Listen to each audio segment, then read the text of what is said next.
Good morning. Good morning. Good to see everybody here this morning. Please be safe this week. It's going to get very hot, very humid. Please don't overdo it. Don't overextend yourselves. And then by all means, have a wonderful holiday this coming weekend. Just a couple brief announcements. First of all, as mentioned in the past, if you have any flowers that you're proud of, or maybe you're not really proud of them, you just want to get them out of your garden, you can bring them up here. We're glad to set them up here on the podium and share them with everybody. So I know it's a little early for some of the flowers, but they're going to start coming in. So if you want to share your garden with us, please do. Cup is looking for shampoo this month. So apparently they got people for not stinking, but their hair is dirty. So please, they need everything they can get. Shampoo is one of those things that they're asking for, but if you have anything you want to donate to them, please, I'm sure they'll be glad to take it. Just another reminder, there's no Ladies' Aid, no Men's Brotherhood meetings this summer until September, so enjoy your summer, but please be safe as you're out there. So this time we'll start. Before I go too far, I want to thank George Gillette for coming this morning. Lovely wife here with us, Allie. Good to have you both here with us this morning. Looking forward to hearing from you, Jordan. So glad to have everybody here. If you're able to stand, please stand and join me in our first hymn, He Leadeth Me, O Blessed Thought.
praises and prayers, we want to keep in mind Mike Lotzenheiser.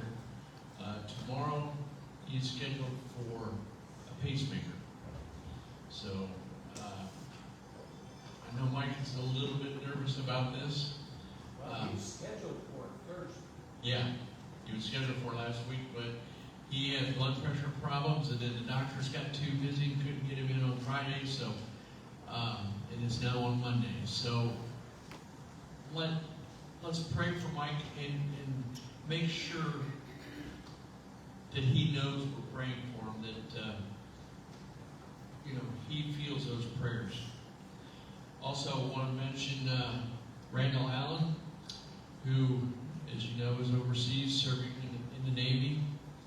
We found out this morning that unfortunately he is headed towards Iran. So we need to keep him and all his shipmates in our prayers, as well as the entire military.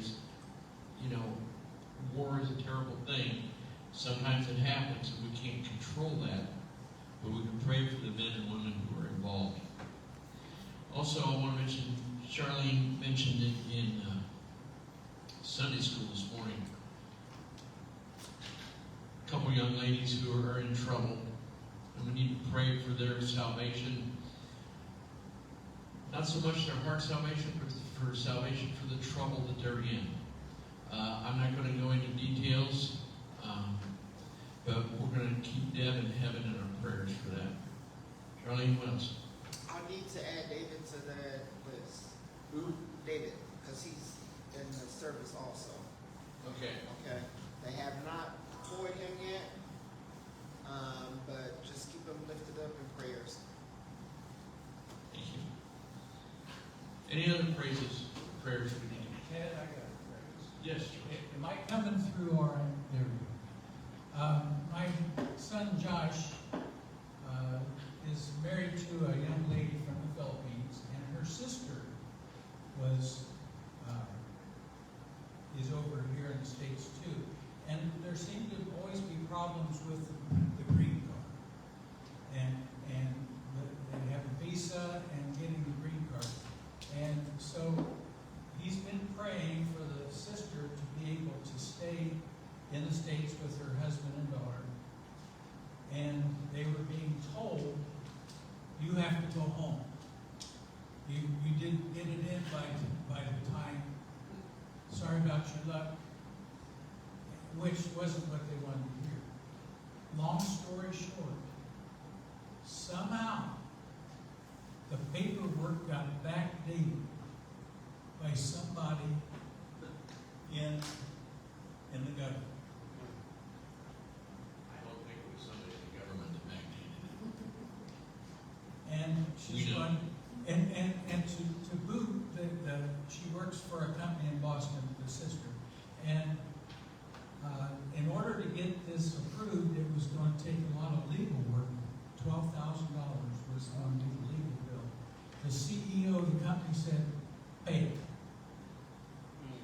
I value it. That's God working. Yes, And it is. not just for me, but my son got to see the Lord. Amen. And Amen. that's for me to see him acknowledging that is an answer to my prayers. Yeah. That I've been praying. God always answers our prayers. We may not know exactly when. It's always in His time, but He always answers our prayers. So, thank you for sharing that, Charles. Let's go to the Father in prayer. Gracious Heavenly Father, first we want to thank you and praise you for all you've given to us. You brought Josh's sister-in-law an answer to her prayers, and in the meantime was able to show others that you are at work. It is your kingdom, not ours. Lord, we thank you for everything you've given us. We just ask you to watch over those on our prayer list. These names have been here for a while, but Lord, they all are individuals who need your touch one way or another.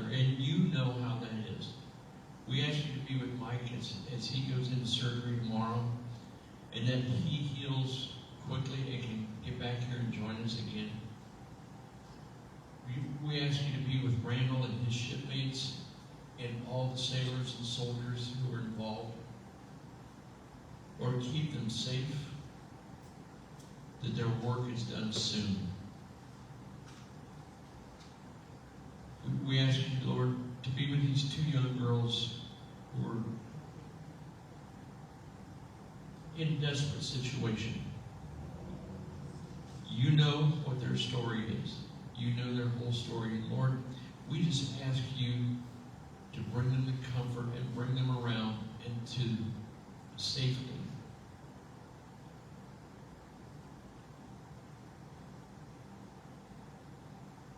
Lord, you've done so much for us. We ask you to keep us safe. We know we have warm, hot weather coming. But Lord, you blessed most of us with air conditioning or a chance to get into air conditioning. That is truly a blessing that comes only from you.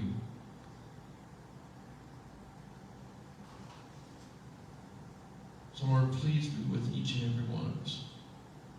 Everyone on our list, everyone in this city, everyone in this county. Watch over each and every one of us as we go through our days so that we can come and praise you again for everything you've done. In Jesus' name, amen. This time, the deacons will come forward. We will have our offering.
Father, we bring these gifts to you that you have bestowed on us.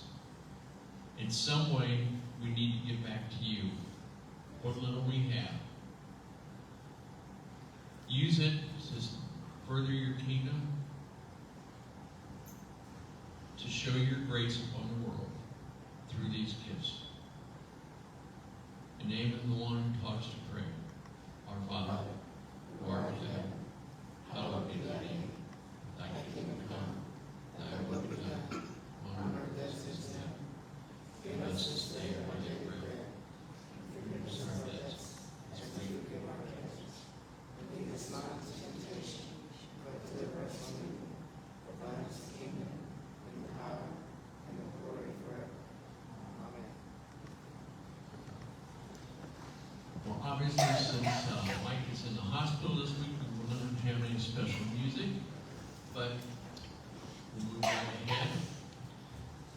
Jordan's been here a couple times to report on his mission trips, and it's always interesting to hear from him.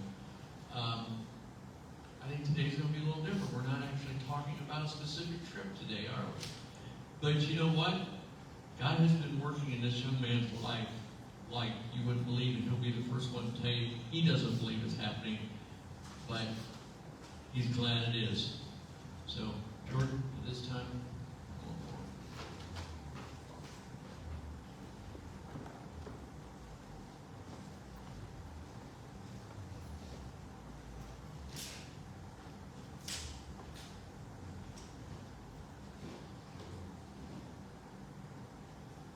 Good morning.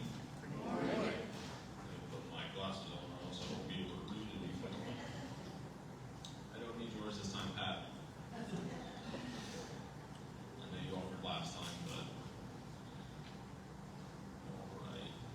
First and foremost, just thank you for allowing me to be up here again for the third time. Like you said, it's going to be a little different. Last time I was speaking with my wife this morning, I said, first two times I felt like it was a little easier because I lived in the experience. I had, stories and everything to tell. I didn't have to, look down and try to memorize or try to read. And it's going to be different this time because I can't memorize anything to save the life of me. So, pardon me if I have to, look down and read a little bit. But the topic of today that I got a little over about 2 weeks ago was I won't give up. And I feel like that's just it.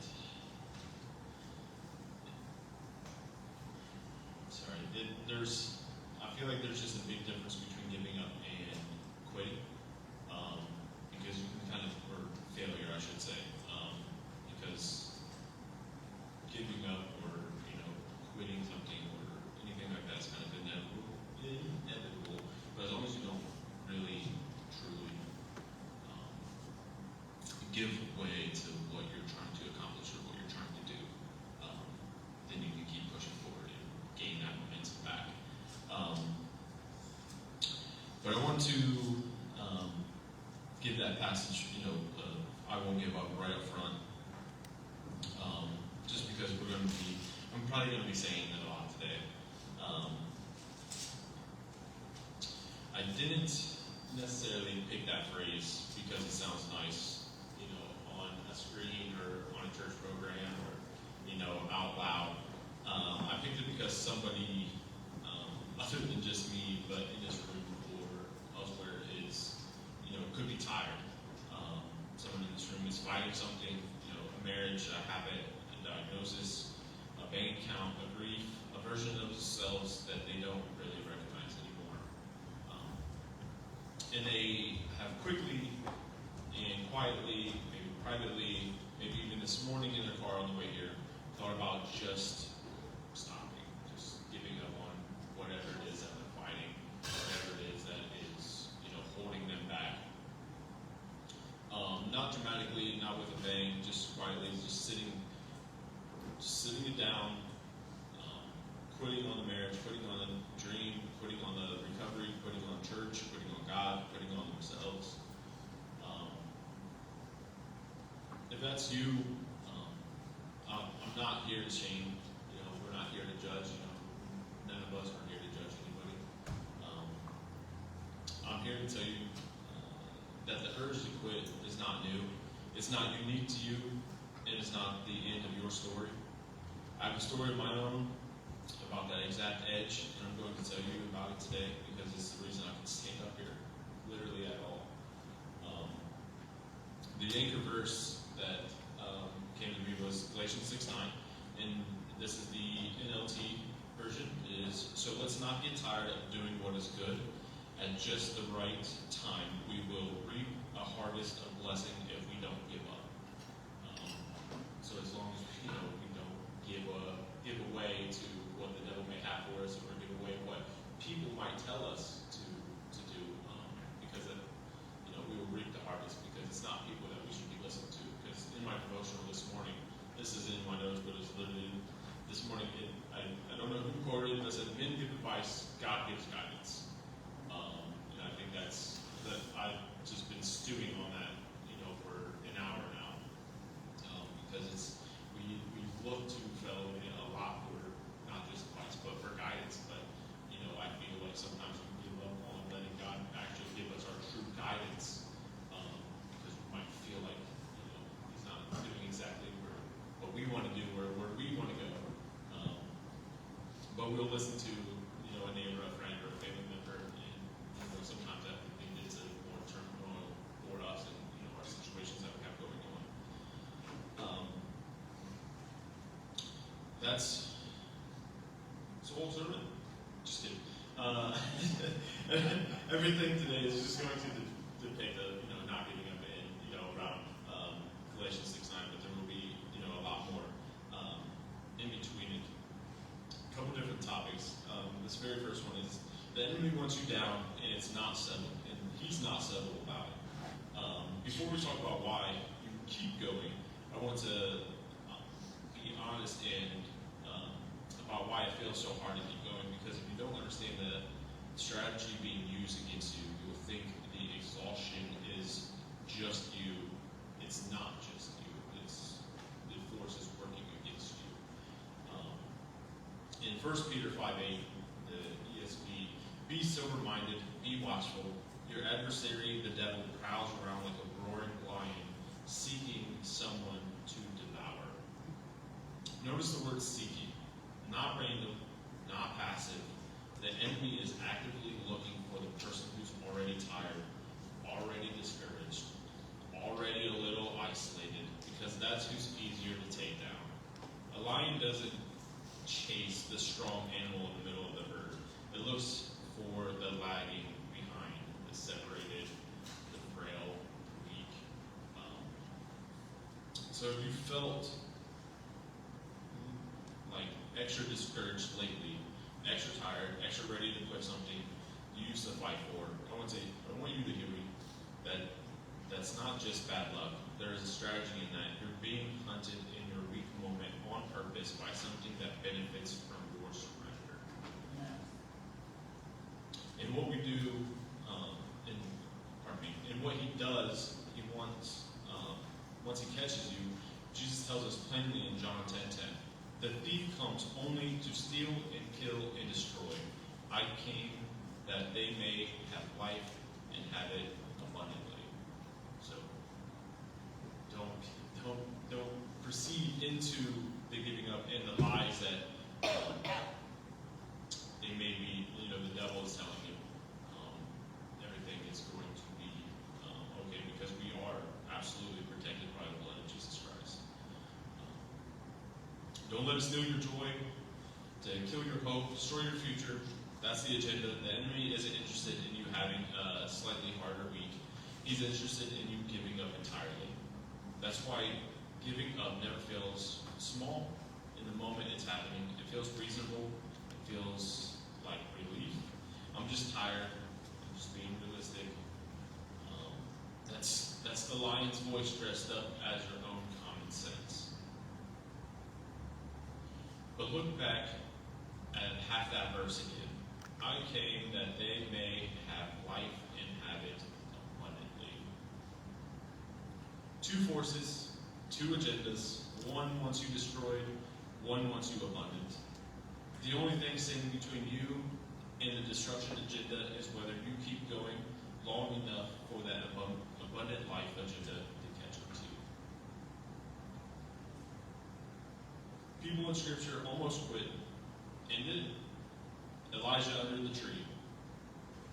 1 Kings 19, Elijah had just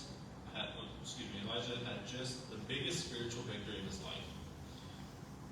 The fire fell from heavens. 450 false prophets were defeated. God was proven real in front of a whole nation. You'd think after a win like that, he would be unstoppable.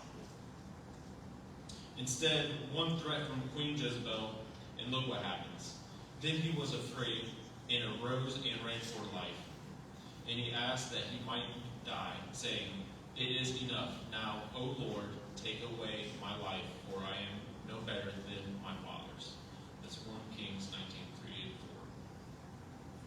man who had just seen fire fall from the sky said it was enough. After the greatest victory of his ministry, he hit the lowest point of his life. I say that because some of you think your discouragement means something is wrong with your faith. Elijah's despair came right after his greatest miracle. Victory doesn't make you immune to wanting to quit. Don't let anyone tell you that if you were really right with God, you want to feel this way. So what did God do? He didn't scold him. He sent an angel to feed him. Twice, actually. And let him sleep. Before God gave Elijah a single instruction, he gave him rest and food. Then in verse 12, after the wind and the earthquake and the fire, God spoke to Elijah in a low whisper, not a spectacle, a whisper. And the next step, just the next step, not the whole future. That's often all you get and all you need. We don't need everything always figured out right then, right there for the longevity. Sometimes we just need that extra little nudge, that extra little push, just to keep us going from ultimately giving up and staying, not being obedient to God's word. The woman with the issue of blood, Mark 5. A woman had been bleeding for 12 years. And though she had spent all her money on doctors, no one had been able to heal her. She came up behind Jesus through the crowd and touched his robe. Mark 5:26-27. 12 years of trying, and it only got worse. If anybody had a right to give up, it was her.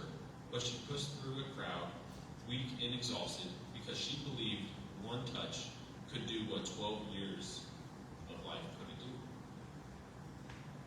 Jesus knew at once that healing power had gone out from him. Mark 5:30. She didn't get healed because she had it all figured out. She got healed because after 12 years of nothing working, she made one more move, one more effort. That's all not giving up actually requires sometimes. Not a full turnaround. Again, just that extra push. Paul crushed but not destroyed. Paul writes about the trouble he faced in Asia. For we were so utterly crushed and overwhelmed that we despair of life itself. 2 Corinthians 14. Paul, the man who wrote half the New Testament, he is not hiding it. We despaired of life itself, and yet this man later writes, we are afflicted in every way, but not crushed, perplexed, but not driven to despair, persecuted, but not forsaken, struck down, but not destroyed. 2 Corinthians 4:8-9. There's a difference between getting hit and getting destroyed. You can take the hit, you can get knocked down. The question isn't whether life has knocked you down. Of course it has. The question is whether you'll let struck down turn into destroyed. You decide that.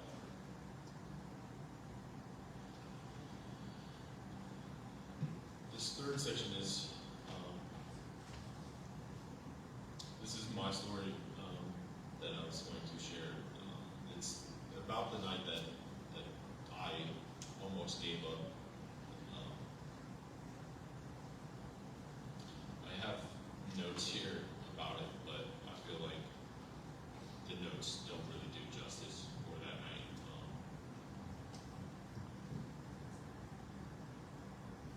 I feel like every time I get up here, I cry at some point.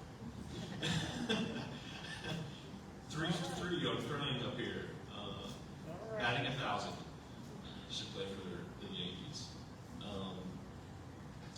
When I was 15 years old, I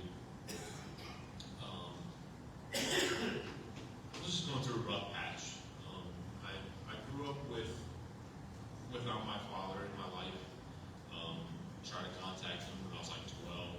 Basically said I wasn't his, and that just the longevity of that I feel like just struck a nerve in my life. It just kept me like not necessarily hateful, but more like trying to seek, happiness, or trying to seek, that love from other people. And I just felt very isolated at one point to where, I'm very raw here, and I apologize in advance, but I sat on the edge of my bed with a loaded shotgun to my chin. It's all right. It's all right.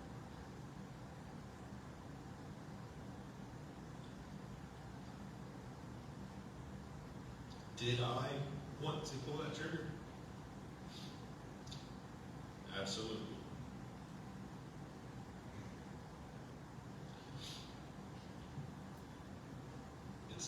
It's crazy because thinking about it now, 20 years later, I couldn't tell you exactly why I wanted to, but I can tell you why I did it, and that's because in that moment, thinking about it now is because of God, but my mind got instantly filled with all the people who did love me. Everyone's lives who have been, wrecked without me there. My little sister, my mom, my stepdad, my grandparents, my aunts, my uncles, my cousins, my best friends. And I sat there and I just cried and I lowered it, I threw it in safety, and I did everything I had to do to take the shell back out of the gun itself. It was hard because a lot of people wouldn't, I think, expect that, especially when we feel very I'm like a golden retriever. I'm energetic. I like to talk to everybody. I will hold my wife up everywhere we go because I'm always talking to somebody. We'll be in a hurry, but I will have time for a 10-minute conversation. No matter with who. I don't even know what it will be about, but we'll just talk. So thinking back then, it doesn't matter what was afflicting me back then, because I didn't give up, and I had that one extra push from God to show me who loved me to keep going, and that's why I can, be here 20 years later. This was 22, 23 years before God even came and actually grabbed me out of the fire and brought me into His abundant life that He had for me. I did have a verse here, Psalm 27:10. For my father and mother have forsaken me, but the Lord will take me in. So with that feeling of that my father basically not wanting me, not saying that I'm His. That's just my earthly father, but my heavenly Father could never forsake me. He's the one that grabbed me in the midst of my darkest times and me before I gave up, and gave me that extra push, and has kept giving me that push ever since then.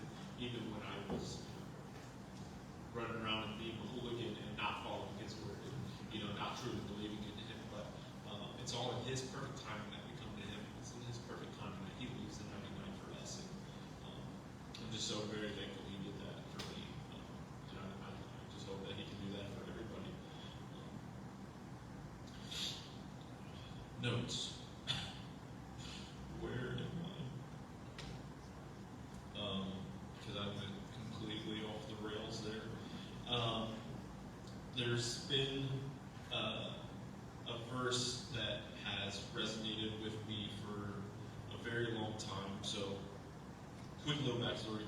Me and my two best friends for the longest time would always see 9/11 in some capacity. We'd always see those numbers, and I'm talking, this has been going on for over 10 years. I'll see the numbers 9/11 multiple times a day, every day. And before I came to God, I would look into angel numbers and all that stuff. I'm oh, that's cool. Don't do that.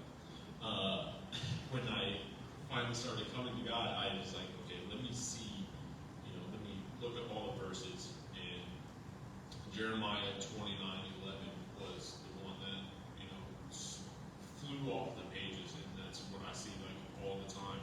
And it's, for I know the plans I have for you, says the Lord, They are plans for good and not for disaster, to give you a future filled with hope. And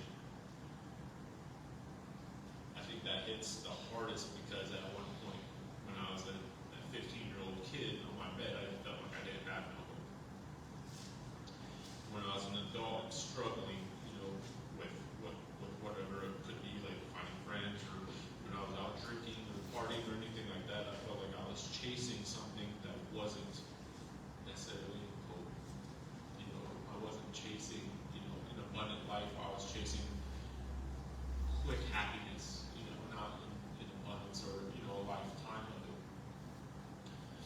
So I always go back to that verse, and I see it daily. And you won't believe me if I said it, but I literally looked at my watch when I was brushing my teeth this morning, and it was 9/11. So I honest to God, I will never make that up for anything that happens on the daily. Just more confirmation that God is always with us. That He is always going to be not just by our side, but in front of us and behind us, protecting us from everything, including our minds.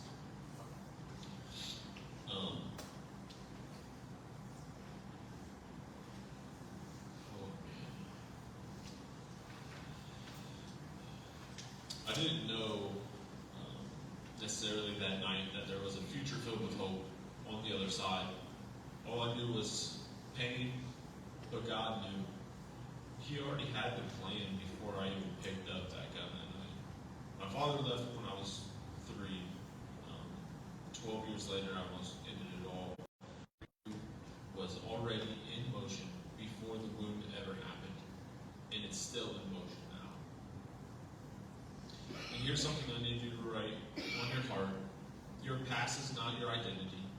What happened to you is not who you are. My father leaving is something that happened to me. That night at 15 is something that happened to me. Neither of those is me. Paul says it this way in 2 Corinthians 5:17.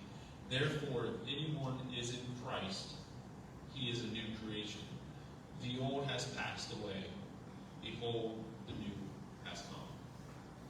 All of that in the past, all of the struggle, all of the pain, that's wiped clean as soon as I gave my life to Jesus. And He's just keeps blessing after then. Obviously, we're all going to have struggles. We're all going to have, our times of adversity.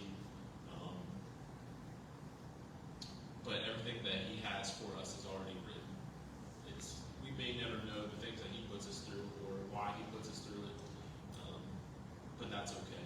We don't need to, because He already does. He already knows where He's guiding us, where He's leading us, where He wants us to go, what He wants us to do, who He wants us to talk to. And as long as we stay obedient in His word and stay being led by the wind at our feet, then we'll be okay. We'll be just fine.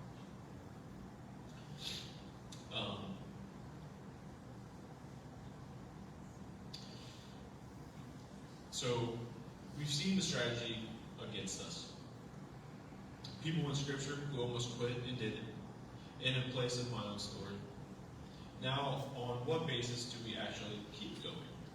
Not willpower. Willpower runs out. We need something sturdier. If your story includes an absent parent, hear this. Psalm 68:5. Father is to the fatherless, defender of widows. This is God, whose dwelling is holy. Whatever was missing from an earthly father, God doesn't just fill the gap from a distance. He calls Himself by name, Father to the fatherless. That's not a metaphor He used once. That's an identity that He claims. He's near to the brokenhearted. Psalm 34:18. The Lord is near to the brokenhearted and saves the crushed in spirit. Not far off, waiting for you to clean yourself up first. Near, especially when you're crushed. He will never leave you. Hebrews 13:5. I will never leave you nor forsake you. Now, I probably won't leave. Now, I'll leave if you mess up too many times. Never. The enemy's whole strategy depends on you believing you are alone. God addressed that in advance before you ever needed it. Be strong and courageous. Joshua 1:9. Have I not commanded you? Be strong and courageous. Do not be frightened and do not be dismayed. For the Lord your God is with you wherever you go. Wherever you go, the hospital room, the custody hearing, the relapse, and the shame after it, wherever you go, he goes. Fear not. Isaiah 41:10. Fear not, for I am with you. Be not dismayed, for I am your God. I will strengthen you. I will help you. It will upload you with my righteous right hand. Philippians 1:6. And I am not sure of this, that he who began a good work in you will carry it on to completion until the day of Christ Jesus. I don't know why that was so hard for me to read. Go back and say that one more time. Philippians 1:6. And I am sure of this, that he who began a good work in you will carry it on to completion until the day of Christ Jesus.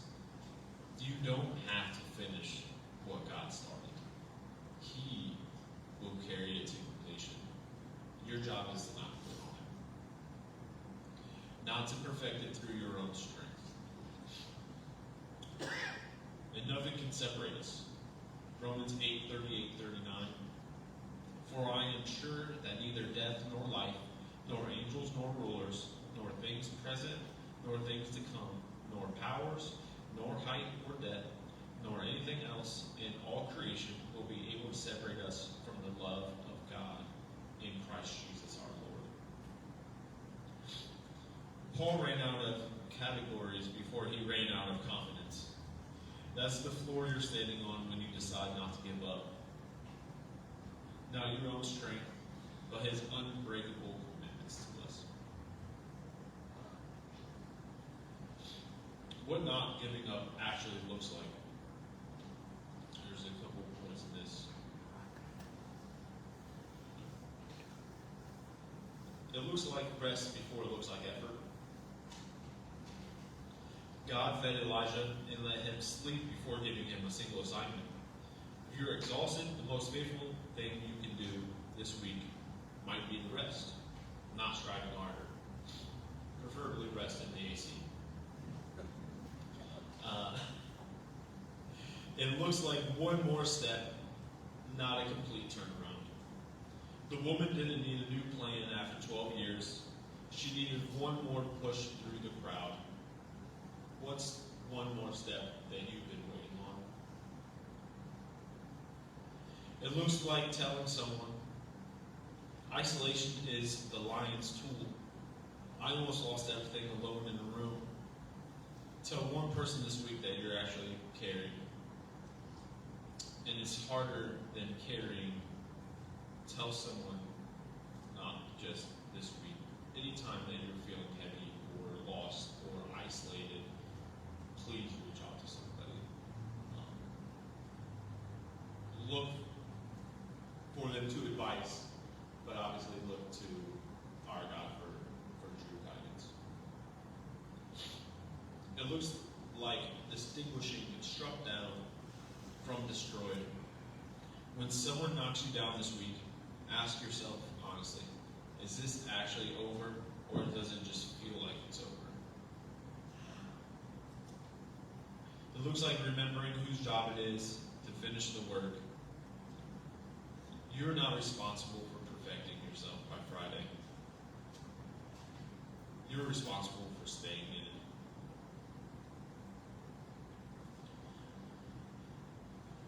Galatians 6:9 again. If we don't give up, there's a harvest coming for some of you. The Bible doesn't say the reason won't come. It says if we don't give up, your harvest isn't in question. Your finishing is the burial. I'm not asking you to fix everything today. I'm asking you to decide today that you're not done. Whether it is your marriage, your sobriety, your health, your faith, your own life, take one more step before you take none.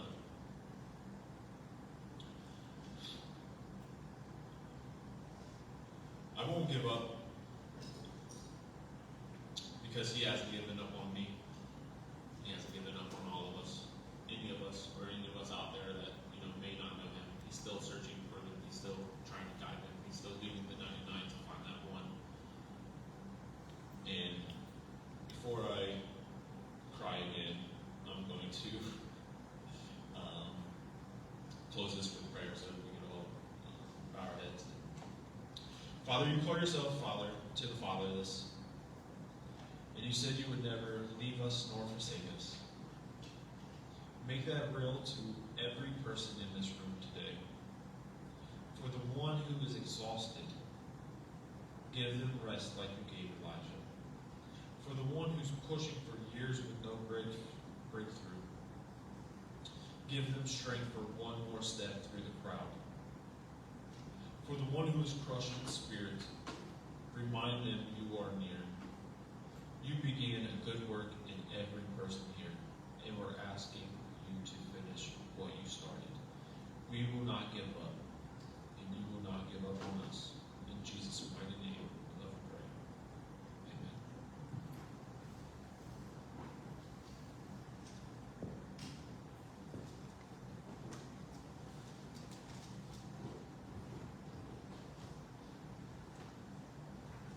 Jordan, thank you. Your story is unique to you, but I think by sharing it, you showed us all that we have our own story inside of us. And all we have to do, with God's guidance, is take that next step. Because if we choose to take that next step with God's guidance, the other step will follow through. Thank you for sharing it. If you'd like to stand, please, and join us in our final hymn, Rejoice, Ye Pure in Heart.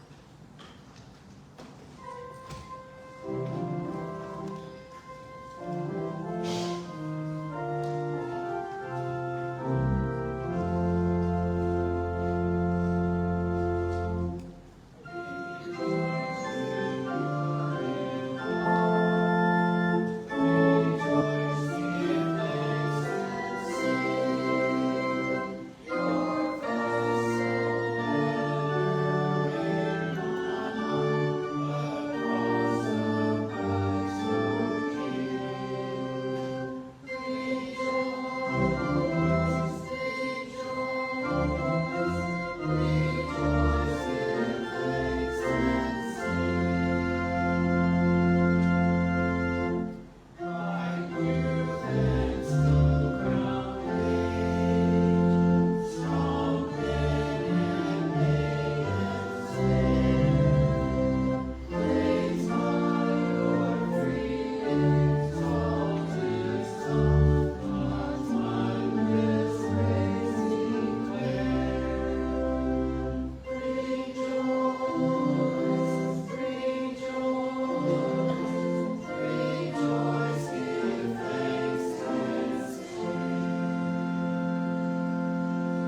recite the Apostles' Creed with me.